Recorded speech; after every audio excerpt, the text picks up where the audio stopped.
One held the Bible upside down outside a church. The other couldn't remember the name of the church. Both men stood in the most powerful office on earth. Both men made decisions that shook markets, moved armies, and tested the very foundations of a system that took 250 years to build. One governed like a wrecking ball. The other governed like a man, slowly, quietly, forgetting where he put the keys to the most powerful nation in history. So ask yourself, which one scared the markets more? Which one made foreign leaders lose sleep? And which one left democracy weaker than he found it? The answer might not be the one you expect. Welcome, and we are genuinely glad you're here. This is Crunchy Watch, where we do not do noise, we do analysis. Now, before we go any further, if you have not subscribed to this channel yet, think of it like this. You know that one wise old friend, the one you call before making any big decision? The one who always says, "Beta, sit down. Let me explain what is really happening." That is what this channel is for you. So go ahead, hit that subscribe button. Think of it as saving our number before you need us. Because trust me, you are going to need this one. And one more thing, drop a comment right now and tell us, where in the world are you watching this from? Are you in London, Lahore, Lagos, New York, Nairobi, or somewhere nobody has made a documentary about yet?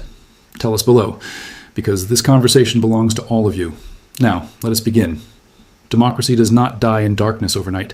It does not fall because of one man, one decision, or one dramatic moment. It fades, slowly, quietly, like a fire that nobody noticed was going out. And that is exactly what makes it so dangerous. In 2020, the United States of America, the oldest continuous democracy in the modern world, stood at a crossroads.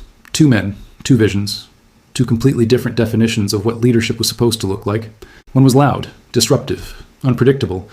The other was quiet, familiar, reassuring.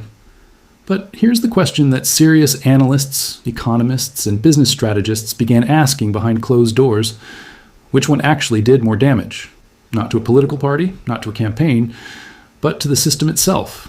To answer that honestly, one must first understand what democracy actually means. Not in the textbook sense, but in the economic sense. Democracy, at its core, is a trust system. It is a collective agreement between a government and its people that says, we will follow rules, respect institutions, and transfer power peacefully. In return, markets function, businesses grow, investors commit capital, entrepreneurs take risks. When that trust is strong, economies thrive. When that trust is broken, even partially, the consequences are not just political, they are financial. Foreign investors pull back. Currency confidence weakens. Long-term business planning becomes nearly impossible. And the young entrepreneur, the one building his first company, his first team, his first future, suddenly finds himself operating inside a system he can no longer fully trust. That is the real cost of democratic danger. And it is a cost that rarely makes the headline news. Now consider two men who sat in the same chair, behind the same desk, inside the same Oval Office, separated by only 4 years. Donald Trump entered the presidency in 2017 like a force of nature. He was a businessman, a brand, a personality so large that it swallowed every room he entered. His supporters loved him for exactly that reason. His critics feared him for the same. He did not speak like a traditional politician. He did not govern like one either. He challenged institutions, questioned elections, tested alliances, and pushed the boundaries of what a president could say and do without consequence. To his base, he was a revolution. To the markets, he was a variable, unpredictable, volatile, and impossible to price into a long-term strategy. Then came Joe Biden in 2021. He arrived carrying a simple promise, stability. He wore a suit that fit. He read from a teleprompter. He talked about alliances, institutions, and restoring the soul of America. After 4 years of turbulence, the world exhaled. Markets responded. Allies responded. The tone in global boardrooms shifted from anxiety to cautious optimism. But underneath that calm surface, something was quietly happening.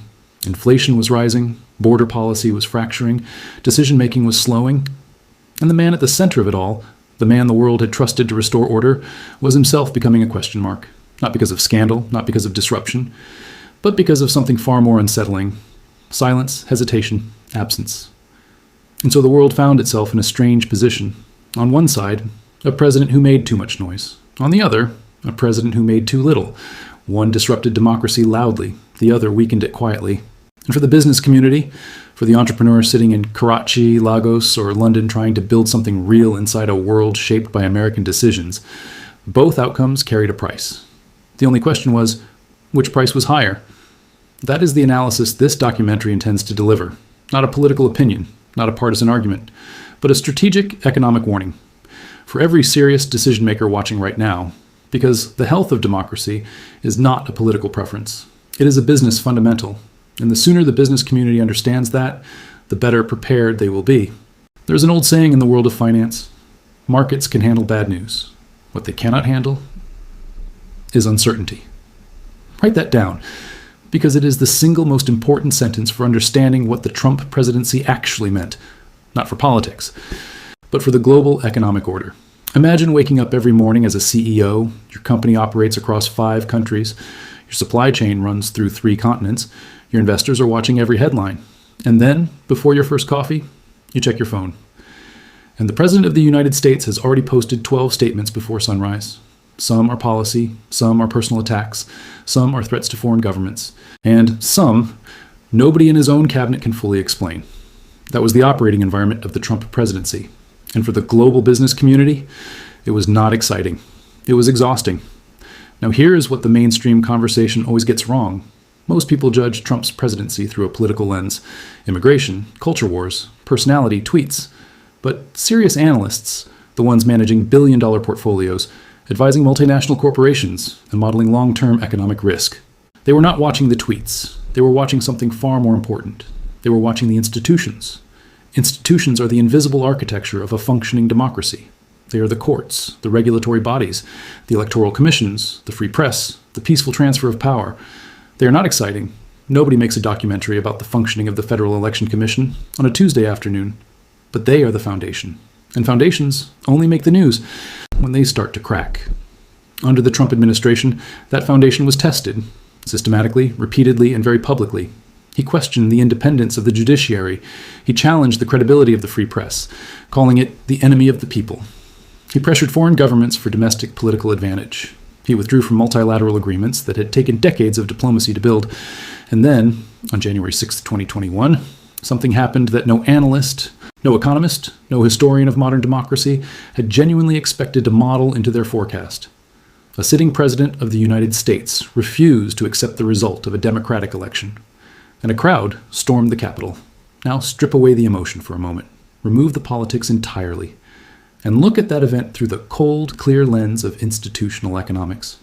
What January 6th told the world, what it told every foreign investor, every allied government, every entrepreneur building a business inside the American economic orbit, was this: the system that everyone assumed was unbreakable had just been broken, not destroyed, not collapsed, but cracked.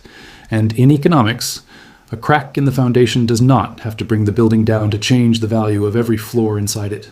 The numbers confirmed what the instinct already knew. During the peak of Trump's institutional conflicts, foreign direct investment into the United States declined measurably. Trade relationships with key allies, Europe, Canada, Mexico, entered periods of damaging uncertainty. The dollar, historically the world's safe haven currency, faced credibility questions it had not faced in decades. And small business confidence, the true heartbeat of any entrepreneurial economy, swung wildly between optimism and anxiety, following not market data, but morning tweets. But here is what makes this analysis genuinely complex, and what separates serious thinking from simple partisanship. Trump's disruption was not without results. Deregulation created short-term business opportunities.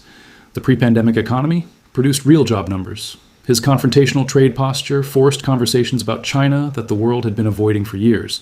His supporters were not wrong to point at those outcomes. They were real. But in the world of long-term strategic risk, outcomes and precedents are two very different things. A president can grow the economy in the short term and still leave the democratic infrastructure weaker than he found it. A president can win trade negotiations and still teach the next generation of leaders that institutions are optional when they become inconvenient. And that lesson, that quiet, dangerous, precedent-setting lesson, is worth far more than any single quarter of GDP growth, because precedents do not expire with an administration. They outlast them. So when serious people ask, was Trump dangerous for democracy? The honest answer is not found in policy papers or partisan arguments. It is found in one simple question that every entrepreneur already understands intuitively. Would you build a long-term business on a foundation you were not sure would hold? There's a particular kind of danger that the world almost never talks about. Not because it is rare, but because it is comfortable.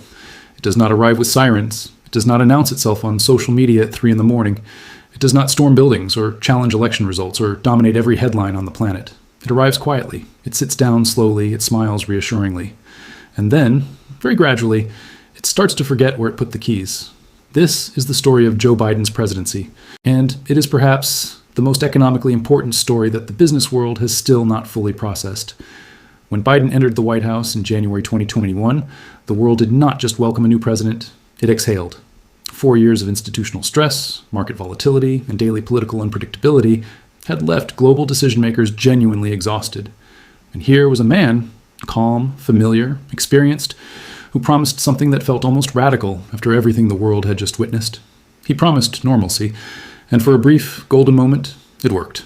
Allies returned to the table. Diplomatic channels reopened. The tone in international boardrooms shifted from anxiety to something resembling cautious optimism. Markets responded. Confidence indicators moved upward, and the global business community, the entrepreneurs, the investors, the long-term strategic planners, collectively decided that the storm had passed. They were only half right, because what the world had actually done was trade one form of democratic danger for another.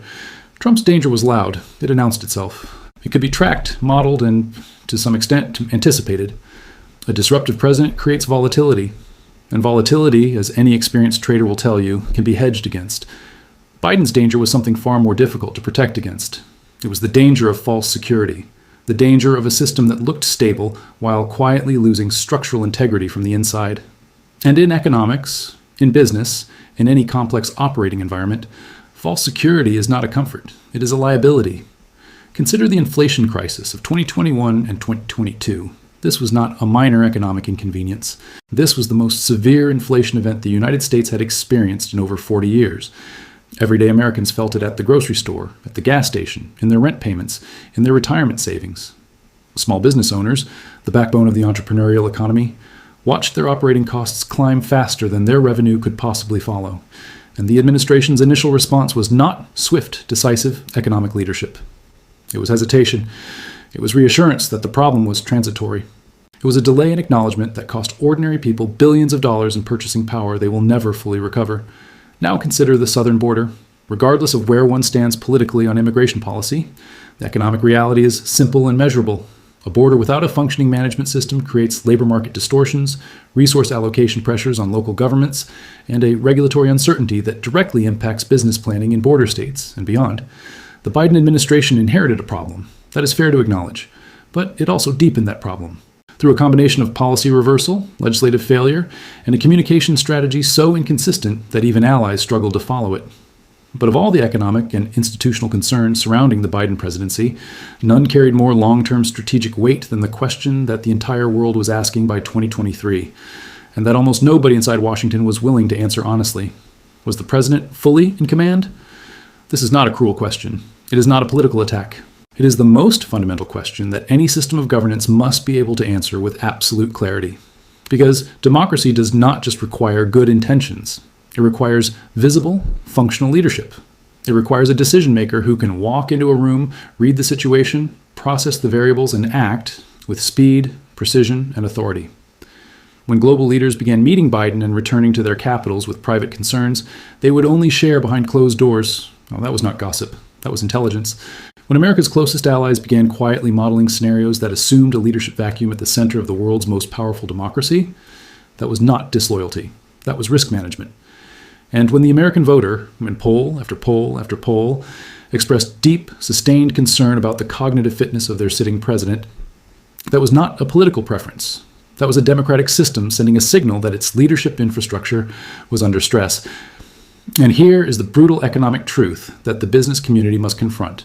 A democracy with uncertain leadership is not a stable operating environment. It does not matter how calm the tone is. It does not matter how normal the suits look. It does not matter how many diplomatic dinners are held with proper silverware and carefully worded communiques. If the person at the center of the system cannot be fully trusted to make clear, consistent, capable decisions, then the stability the world thinks it is seeing is not stability at all. It is theater. And markets, eventually, always see through theater. So here is where the paradox lands. Trump weakened democracy loudly. The world saw it happening. The world could react to it. Biden weakened it quietly. The world felt reassured.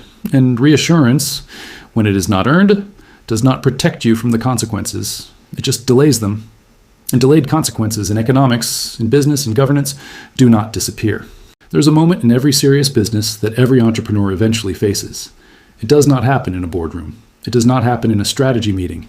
It does not happen when the numbers are good and the momentum is strong. It happens at 2 in the morning, alone, when the noise stops, when the opinions disappear, and when one question, quiet, cold, and completely honest, rises to the surface. Is the foundation I am building on actually solid? That question, that single, uncomfortable 2 in the morning question, is precisely what this entire documentary has been building toward. Not for politicians, not for commentators, not for the cable news panels that will debate personalities and party lines until the sun comes up, but for you, the builder, the investor, the entrepreneur, the serious decision maker who understands, perhaps better than anyone, that the environment you operate inside matters just as much as the quality of your product, your team, or your strategy. So after 3 parts of careful, honest analysis, after examining 2 presidencies, not as political events, but as governance case studies, the verdict must now be delivered. And it will not be delivered the way most people expect. The verdict is not about Trump. The verdict is not about Biden. The verdict is about the system itself. Here is what the analysis has revealed. Trump represented what economists call acute institutional risk. It is the kind of risk that arrives suddenly, announces itself loudly, shakes the table dramatically, and forces an immediate response. It is painful, it is disruptive, it is measurable, but it is also, critically, visible. Invisible risk, as any experienced risk manager will confirm, is the kind you can prepare for. You can hedge against it, you can model it, you can build contingency plans around it. Painful? Yes. Manageable? Also, yes. Biden represented something the textbooks have a far harder time quantifying. He represented chronic institutional risk, the kind that does not shake the table, the kind that simply, quietly, loosens the screws underneath it, day by day, decision by decision, silence by silence, until one morning. The table looks perfectly fine from above, but the moment any real weight is placed on it, it gives way. Chronic risk is harder to see, harder to model, harder to hedge against. And in many ways, for that precise reason, it is the more dangerous of the 2. Now here is the strategic insight that separates serious thinkers from everyone else in this conversation. Both forms of risk, acute and chronic, point to the same underlying vulnerability. Not a president, not a party, not a personality, but a system that has become dangerously dependent on the individual at its center, rather than the institutions surrounding him. A truly resilient democracy, like a truly resilient business, does not rise or fall based on the character of one leader. It survives, despite bad leaders, because its institutions are strong enough, independent enough, and trusted enough to hold the weight when the person at the top cannot or will not. What both presidencies exposed, in their very different, equally revealing ways, is that American democratic institutions are showing the kind of wear that does not appear in press releases or approval ratings.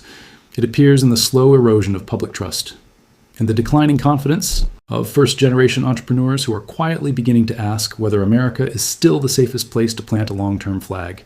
In the private conversations of foreign investors who are no longer automatically routing capital toward the American market, not because they hate America or so, but because they are no longer certain about it.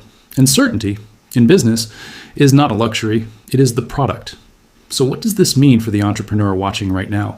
What does it mean for the young businessman in Karachi, Lagos, London, or Los Angeles who is trying to build something real inside a world that American political decisions continue to shape? Whether he voted in that election or not, it means 3 things. And these 3 things are the most actionable intelligence this documentary can offer. First, stop reading political leadership through a cultural or emotional lens. Start reading it the way you read a balance sheet. Look for consistency. Look for institutional respect. Look for the capacity to transfer power without drama, because that single act is the most important economic signal any democracy can send to the world. Second, understand that political risk is now a first-order business variable, not a background consideration. The entrepreneur who ignores the democratic health of the markets he operates inside is making the same mistake as the investor who ignores the balance sheet of the company he is funding. The numbers may look fine today, but the structure underneath will always eventually speak louder than the surface. Third, and perhaps most importantly, diversify your dependency, not just your portfolio, not just your supply chain, but your institutional dependency. The business world spent decades building strategies that assumed American democratic stability as a permanent, guaranteed condition. Both presidencies, in their very different ways, have now made it undeniably clear that this assumption can no longer be made without serious, evidence-based examination. The world is not ending. Democracy is not dead. America is not finished. These are not the conclusions of this analysis. But the era of assuming democratic stability, of taking institutional health for granted, of building long-term business strategy on political foundations without first testing whether they will hold, that era is over. And the entrepreneur who understands that first, who builds with that awareness, who plans with that intelligence, who leads with that clarity, will not just survive whatever comes next. They will be the ones positioned to define it. The question was never really which president was more dangerous for democracy. The real question, one that matters for every serious person watching this, is whether democracy itself is still the foundation you're building on. Examine it, honestly, before the market does it for you.